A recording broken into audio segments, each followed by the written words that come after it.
अस्सलाम वालेकुम students, welcome to my lecture physics second. Hope so आप काफ़ी बेहतर होंगे, अच्छे होंगे। लास्ट लेक्चर आपको समझ आ गए होंगे, जो कंसेप्ट हुआ है वो समझ आ गया होगा। जैसे कि लास्ट लेक्चर में हमने ट्रांजिस्टर के बारे में पढ़ा, ट्रांजिस्टर का ऑपरेशन किस तरह होता है। उस ऑपरेशन में हमने इनपुट आउटपुट के ग्राफ देखे, उस ग्राफ्स को हमने कहा कि with respect to voltage and current, जिसको हमने करेक्टरिस्टिक्स का नाम दिया था कि अगर वोल्टेज और करंट के दरमियान कुछ ग्राफ हमने देखना है ट्रांजिस्टर में, उसको हम इनपुट करेक्टरिस्टिक्स या आउटपुट करेक्टरिस्टिक्स कहते हैं। उसी ट्रांजिस्टर को देखकर अभी हमने देखना है, लास्ट टॉपिक है इस चैप्टर का इलेक्ट्रॉनिक्स का। ये है हमारे पास ट्रांजिस्टर एज एन एम्पलीफायर। चूंकि हमने लास्ट लेक्चर में ये देखा था इनपुट एंड आउटपुट कैरेक्टरिस्टिक्स से कि जो ग्राफ इनपुट में था आउटपुट में वो ग्राफ उससे चेंज था, उससे उलट था, बल्कि उससे काफ़ी लार्ज था। तो हमने ये कहा कि इनपुट ग्राफ से आउटपुट ग्राफ जो जितना लार्ज था, चेंज था, तो हमने ये कहा कि इसने इस ग्राफ को एम्पलीफाई कर दिया, ज़्यादा कर दिया, बढ़ा दिया उस ग्राफ को। तो हमने ये कहा कि हम ट्रांजिस्टर को एज एम्पलीफायर भी यूज़ कर सकते हैं। तो इसी को कंटिन्यू करते हैं यहाँ पर, transistor as an amplifier. Transistor तो हम पढ़ चुके हैं। एम्पलीफायर हमारे पास क्या है? एम्पलीफायर हमारे पास ये है कि अगर हम कोई भी एक इनपुट एसी सिग्नल देते हैं, ये इनपुट एसी सिग्नल चेंज होगा आउटपुट एसी सिग्नल में, लेकिन फ़र्क क्या होगा, ये लार्ज आउटपुट सिग्नल में चेंज होगा कि जो सिग्नल इनपुट में होगा आउटपुट में सिग्नल वो लार्ज कर देगा, एम्पलीफायर कर देगा। इसे हम कहते हैं ट्रांजिस्टर एज एन एम्पलीफायर। तो ट्रांजिस्टर एज एन एम्पलीफायर वही डायग्राम है जो हम लास्ट लेक्चर में कर चुके हैं। थोड़ी सी चेंजिंग क्या है वो बताता हूँ। अब यहाँ पर हमने एक काम ये है स्टार्ट में कि चूंकि हमने इसको एज ए एम्पलीफायर यूज़ करना है, तो हम ये कहते हैं कि हमने यहाँ पर सोर्स जो दिया है वो है एसी सोर्स, या हम कहते हैं एसी सिग्नल। कौन सा AC signal? Input AC signal हमने इनको देना है। इनपुट एसी सिग्नल को, ये तो नॉर्मल एसी सिग्नल है, हमें पता है, तो हमें ये नॉर्मल एसी सिग्नल ही इनपुट पे हम इसको देंगे, जो हम पढ़ते आ रहे हैं अल्टरनेटिंग करंट का। अल्टरनेटिंग सोर्स के बाद हमने यहाँ पर एक रेजिस्टर है हमारे पास, इसको हम कहते हैं कि बेस के अक्रॉस जो रेजिस्टेंस है हमारे पास, बेस रीजन के अक्रॉस जो हमारे पास रेजिस्टेंस है, या हम इसको यहाँ पर वी इन भी कहते हैं। वी इन मीन्स यहाँ पर जो इनपुट वोल्टेज जाएगा वो हमने देखना है। अब यहाँ पर जो इससे जितना वोल्टेज जाएगा इनपुट पर, उसको हम VBB से भी जाहिर कर सकते हैं। बेस रीजन के अक्रॉस जो वोल्टेज होगा वो हमारे पास VB होगा। बेस रीजन के बाद हमारे पास एक आता है कलेक्टर, एक आता है इमिटर। चूंकि इमिटर को हमने कॉमन रखा है या ग्राउंड किया है, या हमने यहाँ पर जो ट्रांजिस्टर यूज किया है, हमने कौन से कॉन्फ़िगरेशंस देखे थे? Common emitter configuration, common base configuration, common collector configuration हमने किया था। हम ऑलरेडी पढ़ चुके हैं कॉमन बेस एम्पलीफायर। अब यहाँ पर हम एम्पलीफायर की बात कर रहे हैं, तो हम यहाँ पर एम्पलीफायर का नाम यूज करेंगे। इसी तरह हमारे पास था कॉमन कलेक्टर एम्पलीफायर, इसी तरह हमारे पास था कॉमन इमिटर एम्पलीफायर। तो हम कॉमन बेस एम्पलीफायर यूज कर सकते हैं, कॉमन कलेक्टर एम्पलीफायर यूज कर सकते हैं, कॉमन इमिटर एम्पलीफायर यूज कर सकते हैं। यहाँ पर यूज हुआ है amplifier using common emitter. Emitter को हमने कॉमन रखा है इनपुट और आउटपुट के साथ, तो ये कॉमन इमिटर एम्पलीफायर है। NPN ट्रांजिस्टर, कौन सा ट्रांजिस्टर यूज हुआ है यहाँ पर? NPN। यहाँ से हमें कैसे पता चलेगा NPN है? ये हम ऑलरेडी पढ़ चुके हैं। जो डायरेक्शन इमिटर पे हम जाहिर करते हैं, अगर वो आउटवर्ड हो तो वो आउटवर्ड हो तो वो NPN है, अगर वही एरो इनवर्ड हो तो वो हमारे पास PNP है। तो यहाँ पर एक तो हमने कॉमन इमिटर कॉन्फ़िगरेशन जो हमने पढ़ा था वो हमने यूज कर रहे हैं एज एम्पलीफायर। दूसरा जो ट्रांजिस्टर हम यूज कर रहे हैं वो NPN ट्रांजिस्टर है। ये डायग्राम लास्ट लेक्चर में हम कर चुके हैं। इसी तरह आउटपुट में जो होता है VCC, जो आउटपुट वोल्टेज होगा, या VCC है, या हम कहते हैं कि VCC को हमेशा हमने ग्राउंड के साथ कनेक्ट किया होता है। इस कलेक्टर के अक्रॉस जो वोल्टेज होगा VC होगा। एमिटर को हम नहीं लिखते क्योंकि एमिटर वैसे भी कॉमन है, ग्राउंड है। कलेक्टर के अक्रॉस जो रेजिस्टेंस होगा वो RC है हमारे पास। तो ये बेसिक सर्किट है हमारे पास। अब यहाँ पर हमने क्या देखना है, देखना यह है कि ये इनपुट साइड है, यहाँ पर हम ग्राफ देखते हैं आउटपुट साइड के लिए। अब आउटपुट साइड के लिए हमारे पास ग्राफ क्या है, इसको मैं यहाँ पर नहीं यहाँ पर बना रहा हूँ समझाने के लिए। अब हमने इनपुट सिग्नल इस पे अप्लाई किया है। अब इनपुट सिग्नल में हमने ये कहा है कि जो इमिटर बेस जंक्शन है वो फॉरवर्ड बायस्ड होता है, जो हमारे पास बेस और कलेक्टर रीजन है वो रिवर्स्ड बायस्ड होता है। ये हम लास्ट लेक्चर में भी कर चुके हैं। अब यहाँ पर जब तक हम AC सिग्नल इसको अप्लाई ना करें, जब तक इसको हम अप्लाई ना करें, ये ट्रांजिस्टर अपना जो नॉर्मल मोड है ये उस टाइम जब अप्लाई नहीं करते, ये ट्रांजिस्टर नॉर्मल मोड पे ये चल रहा होता है। अब जब हम इस पे AC सिग्नल अप्लाई करते हैं, अल्टरनेटिंग करंट सोर्स अप्लाई करते हैं, तो हमें ये पता है कि करंट जाएगा through regions base collector emitter. हमने लास्ट लेक्चर में भी ये कहा कि जब इमिटर रीजन में करंट आता है तो वो करंट फ्लो करता है थ्रू बेस रीजन के जरिए वो चला जाता है कलेक्टर करंट में। हमने ये भी पढ़ा लास्ट लेक्चर में कि जब करंट जाता है बेस रीजन से कलेक्टर में तो इवन IB बेस करंट अगर जितना कम क्यों ना हो, जीरो क्यों ना हो, जिसको हमने कट ऑफ रीजन का नाम दिया था, अगर बेस करंट जीरो क्यों ना हो, IC कलेक्टर करंट फिर भी हमें स्मॉल अमाउंट ऑफ करंट देगा। हम आउटपुट कैरेक्टरिस्टिक्स में कर चुके हैं लास्ट लेक्चर में, आप लास्ट लेक्चर देख सकते हैं अगर कोई कंफ्यूजन हो तो। उसको देखकर हम ये कहते हैं कि जब IE से करंट फ्लो करेगा, इलेक्ट्रॉन्स मूव करेंगे थ्रू बेस करंट, कहाँ आते हैं, IC में आते हैं हमारे पास, जो कलेक्टर में हमारे पास जो IC करंट होगा। ये सिंपल इसका एक ऑपरेशन है जो हम लास्ट लेक्चर में भी कर चुके हैं। अब यहाँ पर हम देख चुके हमने अप्लाई किया है AC, तो AC में हमें ये भी पता है कि एक बार इसमें हाफ साइकिल जाता है पॉजिटिव, फिर हाफ साइकिल होगा नेगेटिव। तो जब हाफ पॉजिटिव साइकिल जाएगा तो हमें यही पता है कि पॉजिटिव साइकिल में, अब जैसे कि हम कहते हैं कि जब इमिटर से स्टार्ट लेगा वहां पर हम कहते हैं फॉरवर्ड बायस्ड है, तो फॉरवर्ड बायस्ड में हमने ये भी कहा कि करंट इंक्रीज्ड होगा, मैक्सिमम करंट फ्लो होगा। जब मैक्सिमम करंट फ्लो करेगा, चूंकि हमने सोर्स दिया है AC, ये है फॉरवर्ड बायस्ड, तो फॉरवर्ड बायस्ड में हमने ये भी पता है कि ये करंट को मजीद इंक्रीज कर देगा, मजीद ज्यादा कर देगा, मजीद लार्ज कर देगा। तो उस पॉजिटिव हाफ साइकिल में हमारे पास, पॉजिटिव हाफ साइकिल में जब हम इसको सोर्स देते हैं, इस आउटपुट पे हमें जो सिग्नल मिलेगा वो सिग्नल हमारे पास क्या होगा, एक तो वो ये होगा कि वो सिग्नल आपको उल्टा मिलेगा, मींस आपको अगर पहले सिग्नल ये था, अगर पहले सिग्नल ये था, अब ये सिग्नल आपको ये मिलेगा, मींस लार्ज करंट फ्लो कर गया, वो एम्पलीफाई हो गया, मींस फॉरवर्ड बायस्ड है। इसी तरह जब ये इसकी नेगेटिव हाफ साइकिल की बारी आएगी, अब नेगेटिव हाफ साइकिल में हमारे पास ये है कि चूंकि इमिटर और कलेक्टर रीजन में पता है कि वो रिवर्स्ड बायस्ड है। रिवर्स्ड बायस्ड के मतलब है कि इसमें करंट कम जाएगा। जब करंट कम फ्लो करेगा तो करंट कहाँ जाएगा, करंट कलेक्टर करंट जिसको कलेक्ट करेगा, तो उस कलेक्टर करंट में चूंकि ये ऑलरेडी पॉजिटिव साइकिल से गुजर के आ चुका है, अब नेगेटिव हाफ साइकिल की बारी है। अब नेगेटिव हाफ साइकिल में तो यही जैसे कि रिवर्स्ड बायस है, तो हम कहते हैं कि वो वोल्टेज रिवर्स्ड हो जाता है, तो वो वोल्टेज हमारे पास रिवर्स्ड में मैक्सिमम जाएगा, रिवर्स्ड में वो मैक्सिमम करंट जाएगा। फिर जब आप पॉजिटिव हाफ साइकिल की बारी आएगी, फिर आपको ये सिग्नल देगा, फिर जब नेगेटिव हाफ साइकिल तो वो आपको फिर रिवर्स में मैक्सिमम देगा। इससे ये पता चल रहा है कि जो इनपुट सिग्नल है वो आउटपुट सिग्नल हमारे पास क्या है, ये जो आउटपुट सिग्नल है ये हमारे पास एम्पलीफाई हो चुका है, ये सिग्नल एम्पलीफाई हो चुका है।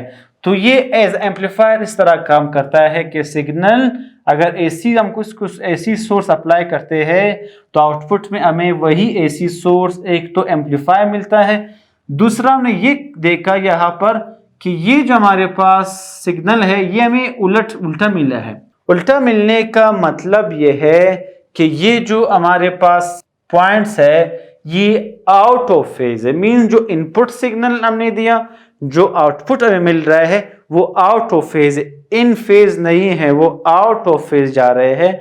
तो आउट ऑफ फेज हमें पता है कि अगर ये चीज प्लस माइनस है तो आउट ऑफ फेज में वो उल्टा हो जाएगा, तो यहाँ पर आपका माइनस प्लस हो जाएगा, ये माइनस प्लस हो जाएगा। तो इस तरह ये एम्पलीफाई होते जाते हैं।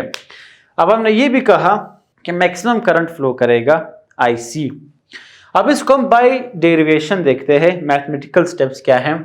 मैथमेटिकल स्टेप्स हमारे पास क्या है इसके वो देखने हैं। अब यहाँ पर हम देखते हैं, अब जैसे कि ये इक्वेशन आया है, ये इक्वेशन कहाँ से आया है, IB is equal to V upon RE। ये तो एक सिंपल है कि V is equal to IR, अगर हमें I चाहिए R इस तरफ आकर डिवाइड हो जाएगा तो V अपॉन R के फॉर्म में हमने लिख लिया है।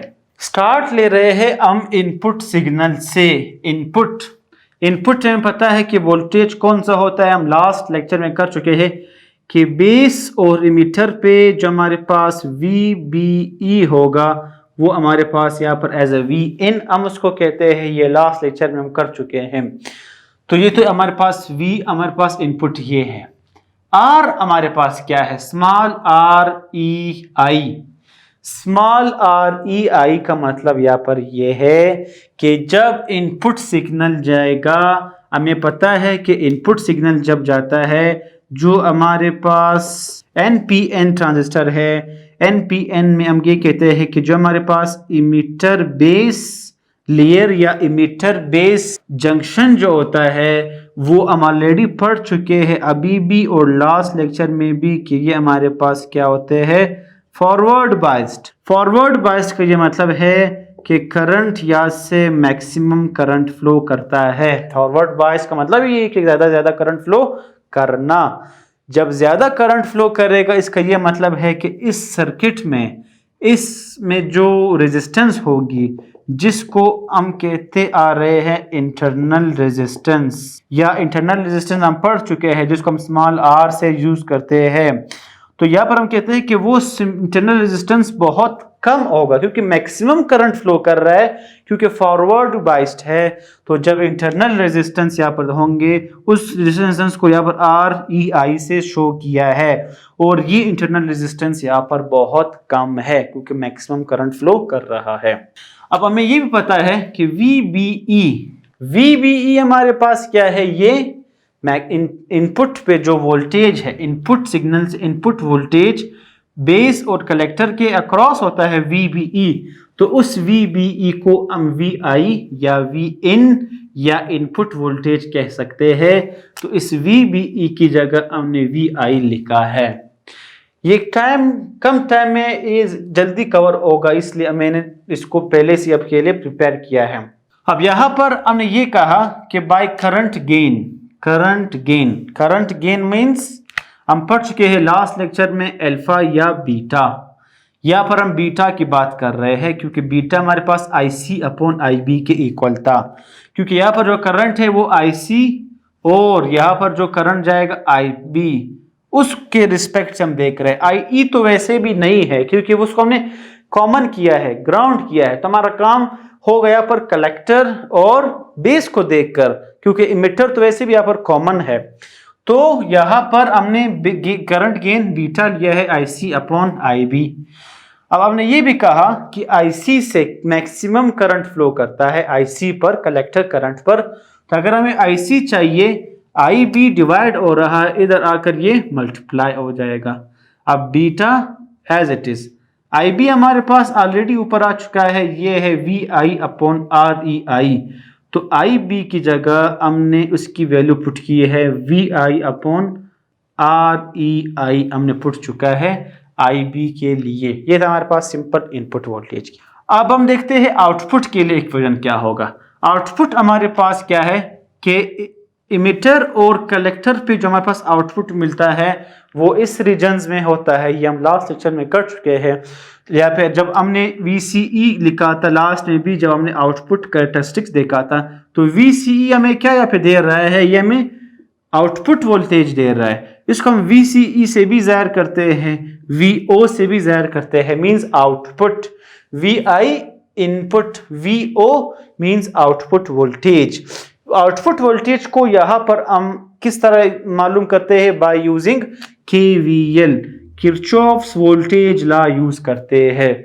Kirchhoff's voltage law means sum of all the voltages is equal to 0। या फिर ऑल द वोल्टेजेस को हम क्या ले रहे हैं, एक हमारे पास ऑल वोल्टेजेस क्या है, हमारे पास VCC है, हमारे पास ये है। दूसरा वोल्टेज अक्रॉस हमारे पास IC RC के अक्रॉस जो V is equal to IR, या पर V क्या होगा, IR होगा, वो हमारे पास ये वोल्टेज है। एक है हमारे पास आउटपुट वोल्टेज, उनके दोनों के अक्रॉस जो आउटपुट वोल्टेज है VC। आउटपुट हमें क्या मिल रहा है, एक आउटपुट पे ये है, एक आउटपुट पे ये है, एक ये है हमारे पास जो कलेक्टर है, कलेक्टर IC RC, ये हमारे पास क्या है, ये आउटपुट वोल्टेज हमें मिल रहा है। VCE का मतलब हमारे पास क्या है, V0 या VO मींस आउटपुट वोल्टेज, तो इसकी जगह हमने V0 लिखा है। IC RC को जब उस तरफ हम ले जाएंगे तो वो माइनस हो जाएगा। अब देखिए V0 VCC as it is, RC as it is, एक फर्क है, वो क्या है, IC की जो वैल्यू है beta VI upon R, beta VI upon R, IC की जगह हमने उसकी वैल्यू पुट की है ये। अब यहां पर हम ये कहते हैं कि यहाँ पे हमने इनपुट जो है अप्लाइड नहीं किया है, इनपुट अप्लाइड नहीं है, हमने सिर्फ इसको इक्वेशंस दिए हैं कि अगर ये इनपुट इक्वेशन है ये आउटपुट के लिए है। तो अब हम कहते हैं कि if input is applied, if input is applied, अगर हम इस पे इनपुट सिग्नल अप्लाई करते हैं तो हमें ये भी पता है कि both input and output voltages या सिग्नल्स विल बी इंक्रीज्ड।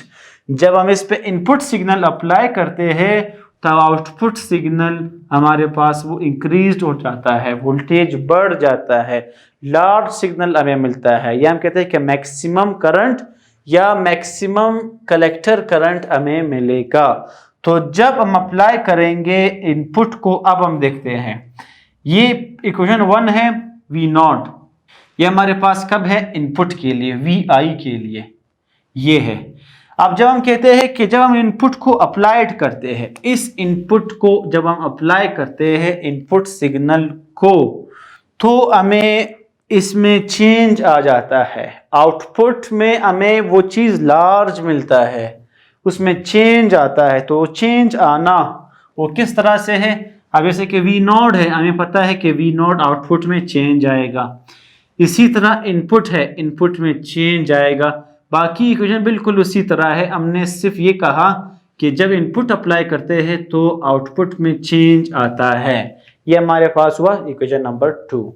यहाँ पर इसको सॉल्व करने के लिए इक्वेशन नंबर 2 और 1 और 2 को हम क्या करते हैं, ये सब्ट्रैक्ट कर देते हैं। अब इसको जब हम सब्ट्रैक्ट करेंगे, अब इसको मैं एक लाइन में आपको समझाता हूँ, इसको हमें सब्ट्रैक्ट करना है, इसको हमें सब्ट्रैक्ट करना है। किस तरह सब्ट्रैक्ट करेंगे, आप सब्ट्रैक्शन में देख लें, plus V0 minus V0 cancel, सिर्फ चेंज इन V0 रह गया, VC cancel, minus plus means यहाँ पर हमारे पास माइनस रह जाएगा।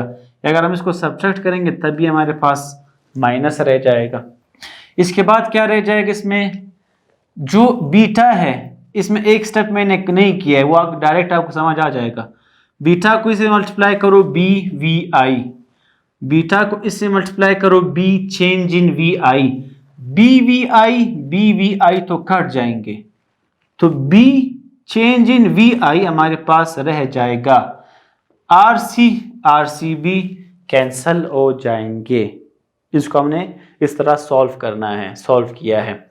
अब क्या बचा, change in V0 minus beta change in VI रह गए और REI एज इट इज हमारे पास रह चुका है। वी आई मल्टीप्लाई हो रहा है, इस तरफ आकर ये डिवाइड हो जाएगा, माइनस बीटा और हमारे पास R E I as it is है। सॉरी ये तो मल्टीप्लिकेशन में है, ये कैंसिल नहीं होंगे, चूंकि ये प्लस माइनस में है तो हम प्लस माइनस वाले कैंसिल क्योंकि हमने सब्ट्रैक्ट किया है। ये तो मल्टीप्लिकेशन में है, इसको हम एज इट इज ही लिखेंगे, एज इट इज लिखेंगे। अब वी ओ आउटपुट, ये हमारे पास आउटपुट वोल्टेज है, वी आई ये हमारे पास input voltage, output divided by input. यहां पर हमें जो आउटपुट डिवाइडेड बाय इनपुट है इसको हम कहते हैं कि क्या है, वोल्टेज गेन, इसको हम यहां पर कहते हैं। इस वोल्टेज गेन को G से भी ज़ाहिर करते हैं, इसको AV से भी ज़ाहिर करते हैं। तो हमें वोल्टेज गेन क्या मिल रहा है एम्पलीफाई करके, इसको एम्पलीफायर करके आप इसको G से ज़ाहिर कर लो या AVE, voltage gain is equal to minus beta RC upon REI, हमें वोल्टेज गेन यहां पर मिला है। अब इस तरह लिख लो, या आउट V0 अपॉन VI लिख लो, या आउटपुट अपॉन इनपुट से लिख लो। ये हमारे पास वो वोल्टेज गेन है जो हमें मिला है एम्पलीफाई करके। ये इक्वेशन क्या शो करता है, एक तो ये शो करता है कि हमारे पास ये माइनस है, माइनस का ये मतलब है नेगेटिव साइन शोज दैट, ये शो कर रहा है कि जो इनपुट और जो हमारे पास आउटपुट सिग्नल है they are out of phase. इस इक्वेशन से भी लग रहा है कि ये आउट ऑफ फेज है। तो अगर हम इसको ड्रा ना भी करें तब भी हमारे पास यहाँ पर आप देख लें, ये हमें आउट ऑफ फेज यहाँ पर भी मिल रहा था। मैंने यहाँ पर भी कहा था कि हमें हमारे पास आउट ऑफ फेज है, तो यहां से भी आप देख सकते हैं कि ये हमारे पास क्या है, ये आउट ऑफ फेज है। या आप इसको इस माइनस से भी देख सकते हैं, minus sign shows that input and output are out of phase. Means आपने ये इनपुट दिया, आपको ये आउटपुट मिला, आपने ये इनपुट दिया, आपको ये आउटपुट मिला, means input and output are out of phase, means ये दोनों आउट ऑफ फेज है। दूसरा पॉइंट, ये जो वोल्टेज गेन है ये किस चीज पे डिपेंड करता है, एक तो हमारे पास RC कलेक्टर पे जो रेजिस्टेंस इस पे ये डिपेंड करता है, REI पे ये डिपेंड करता है, मींस जो इसका इंटरनल रेजिस्टेंस है ये इस पे डिपेंड करता है। इस पे डिपेंड करना किस तरह से डिपेंड करता है, इसका ये मतलब है हमारे पास यहाँ पर कि जो वोल्टेज एम्प्लीफिकेशन है, इसको वोल्टेज एम्प्लीफिकेशन या हमारे पास वोल्टेज गेन भी कहते हैं। इसका यहाँ पर ये मतलब है कि एक तो ये RC और REI पे डिपेंड करता है। इस पॉइंट का ये मतलब है कि ये RC पे डिपेंड करता है, REI पे डिपेंड करता है। आप इसको इस पॉइंट देख लीजिए, देखो ये सामने लिखा है तो मींस ये डायरेक्ट रिलेशन में है। यहाँ पर देख लीजिए इनवर्स रिलेशन में है, मींस RCI बड़ा है, REI कम है, means RC will be always greater than REI, RC will be always greater than REI, REI means input, RC collector हमें कहाँ पर है, आउटपुट पर है। तो हमें ये कह रहा है कि अगर इनपुट आप जब भी दो, आउटपुट आपका ये लार्ज कर देगा, मींस इसका ये मतलब है कि output is always greater then the input. इस पॉइंट का ये मतलब है। तो ये था हमारे पास ट्रांजिस्टर एज एन एम्पलीफायर। जो सर्किट डायग्राम है वे बिल्कुल ऐसा ही है कि हम ऑपरेशन ऑफ अ ट्रांजिस्टर जो हम पढ़ते आ रहे हैं। बाकी से मेन काम ये है कि इसमें कॉमन बेस एम्पलीफायर हो सकता है, कॉमन कलेक्टर एम्पलीफायर हो सकता है, कॉमन इमिटर एम्पलीफायर हो सकता है। यहाँ पर हमने ई कॉमन लिया है तो कॉमन इमिटर एम्पलीफायर यहाँ पर यूज हुआ है, किसके साथ, NPN ट्रांजिस्टर है यहाँ पर, क्योंकि जो डायरेक्शन एरो है वो इमिटर की तरफ है, वो शो करता है NPN ट्रांजिस्टर। तो यहाँ पर एम्पलीफिकेशन करना है कि पॉजिटिव ऑफ साइकिल में ये फॉरवर्ड बायस्ड होगा, फॉरवर्ड बायस्ड होता है इसका इमिटर बेस रीजन, ये हम ऑलरेडी पढ़ चुके हैं। तो मैक्सिमम करंट फ्लो करेगा, मैक्सिमम करंट का फ्लो करना IE में, इमिटर करंट में, through base current into the current, collector current IC पे मैक्सिमम करंट जाएगा। तो इससे ये पता चलेगा कि वो सिग्नल एम्पलीफाई होगा, वो लार्ज हो जाएगा क्योंकि मैक्सिमम करंट फ्लो करेगा।